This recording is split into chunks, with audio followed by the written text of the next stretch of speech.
Bien le bonjour, donc dans cette vidéo, je vais vous montrer tout simplement comment utiliser le Moodle pour le suivi annuel d'implantation des programmes actualisés. Alors, vous allez voir, c'est assez simple. Alors, première des choses, lorsqu'on arrive dans le Moodle respectif à notre programme, alors on a accès directement aux consignes. Consignes que vous avez pour la majorité déjà reçues par courriel. Il reste quelques petites consignes dans le bas que vous n'avez pas reçues par courriel.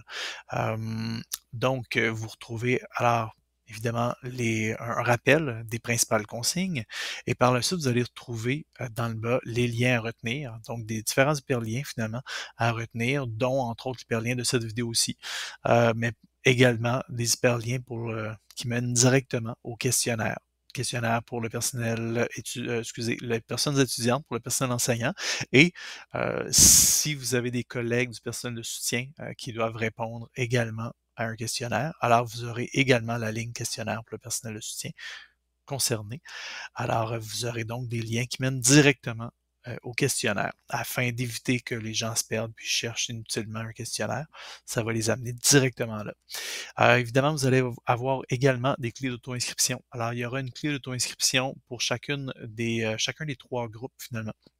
Ça créera donc des sous-groupes, de sorte que finalement, chaque groupe n'aura accès qu'au questionnaire lui étant destiné finalement. Alors, la clé étudiante donnera tout simplement accès seulement au questionnaire pour les personnes étudiantes, et ainsi de suite. Donc, voilà pour ce qui est des instructions. Je dois juste vous rappeler qu'on les voit en grisé, non pas en noir, pour la simple bonne raison qu'elles demeurent invisibles pour l'ensemble des autres personnes. Donc, seule la coordination et la direction adjointe aura accès directement aux consignes et non pas les autres personnes, dont donc aucunement les personnes étudiantes, ni les personnes enseignantes, ni les personnes du soutien. Ensuite de ça, vous retrouvez les outils. Donc, vous avez donc le questionnaire enseignant, le questionnaire étudiant, et vous aurez également le questionnaire du personnel de soutien, le cas échéant, si vous en avez besoin.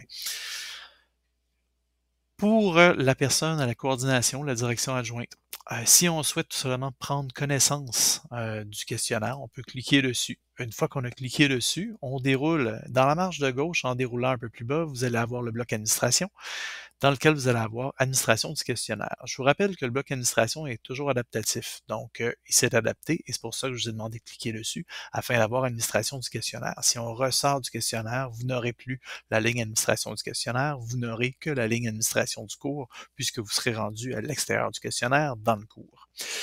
Donc voilà, une fois dans le questionnaire, vous avez, comme je vous le mentionne, la ligne administration du questionnaire. Et par la suite, on est capable d'aller voir tout simplement les paramètres. Si vous souhaitez, entre autres, octroyer une validité de 2 semaines ou de 3 semaines maximum à votre questionnaire, vous pouvez le faire. Sinon, vous pouvez juste ne pas le faire également. Vous avez également accès aux questions. Donc, vous pouvez aller aux questions et voir directement quelles sont les questions, dans quel ordre, etc. Vous pourriez revoir les autres pages, etc. Ce que je vous déconseille de faire, tout est déjà bien agencé pour que tout soit là. Vous avez accès à la prévisualisation si vous le souhaitez, mais c'est également là, suite à l'autorisation de votre direction adjointe, que vous pouvez donc ajouter différents types de questions. N'oubliez pas qu'à tout moment, vous pouvez faire appel à tic.sser en commercial cégeps-sherbrooke.qc.ca afin de demander des conseils qui soient techniques ou plus fonctionnels pour ajouter des questions, comment les ajouter, où les placer pour que ce soit plus fonctionnel, justement plus optimal, etc. Donc, n'hésitez pas à nous joindre en cas de question. Alors, comme je vous le mentionne, c'est donc ici que vous pouvez ajouter de nouvelles questions, les placer au bon endroit et également prévisualiser si vous en avez besoin. Alors, autant pour celui-ci que si on recule un petit peu, on peut revenir donc au cours ou à l'espace. Donc, on était dans le questionnaire enseignant. On pourrait faire la même chose pour le questionnaire étudiant. Je défile, je m'en vais dans le bloc administration, soit administration du questionnaire, je retrouve mes questions. Et voilà, tout simplement, je suis dans le questionnaire étudiant. Aussi simple que ça. Alors, on procède seulement aux modifications si on a proposé et qu'on nous a accepté, on nous a approuvé seulement les nouvelles questions qu'on souhaite faire ou modifier certaines questions. Bref, c'est là qu'on peut les modifier, sinon au moins les prévisualiser. Par la suite, lorsqu'on souhaite prendre connaissance des résultats, alors vous allez voir, je vais juste changer pour aller dans un exemple où il y a justement des réponses. Alors, ceci est un faux questionnaire, je ne vous le cacherai pas. Alors, lorsqu'on arrive, tout simplement, on arrive dans nos questions et on peut avoir accès, toujours dans l'administration du questionnaire, on peut avoir accès à voir toutes les réponses. Et donc, d'en voir toutes les réponses, j'arrive dans la page d'accueil pour la vision globale des réponses. Donc, c'est très visuel, sans aucun problème. Je peux voir par ordre ascendant, descendant, effacer toutes les réponses, s'il vous plaît, ne pas faire ça. Je peux voir la liste des réponses. Donc, évidemment, vos questionnaires sont faits de manière anonyme. Donc, vous ne pourrez pas voir qui a répondu quoi.